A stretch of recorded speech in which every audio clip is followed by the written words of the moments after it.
Our family bought this farm nearly 5 years ago, and at that time, quite honestly, all I knew was that I wanted to grow food, and I really didn't have much experience at it at all. The farm fortunately came with this epic greenhouse.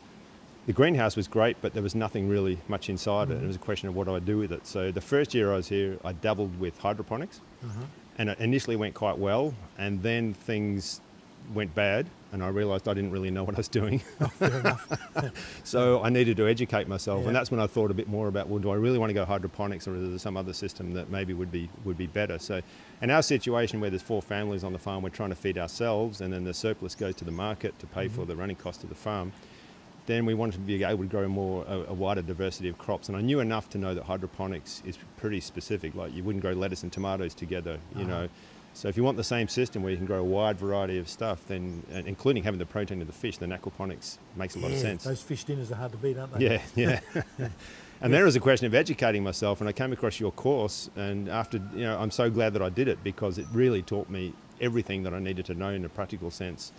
On how to build a farm, and I think if I hadn't have done that, I probably would have made some pretty expensive mistakes. We had dinner here last night. Beautiful salad out of the farm, beautiful fish. It was really something else. So you do that often, have dinners here? Yeah, it's something we started to do more and more, and a lot of our friends absolutely love it. They'll say, it's one of the best evenings they've ever had in their lives, just to be able to sit there at a dining table in the greenhouse, hear the sound of running water, see the salads coming straight off the grow beds, fish out of the tank, potatoes from a garden outside. Isn't it fantastic? It's unbelievable, eh? And people are really, really interested in where their food's coming from, and knowing that it's healthy and there's no pesticides being used. And this has just been a great source of pride for the whole family, actually, since it's been finished.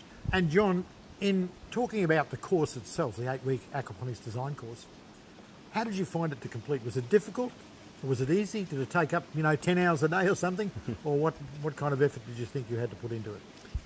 Yeah, I didn't find the effort required to complete the course particularly onerous at all, actually, and I knew that I had a purpose to put it to, so I was quite motivated and really, really interested. And so I didn't really notice the number of hours that I spent, but I can imagine, 3, 4, 5 hours in a week would have been enough to have got me through. But I watched every single video. I mean, everything in that course was very relevant to what I ended up building here. And I hope you're one of those students that made notes, were you?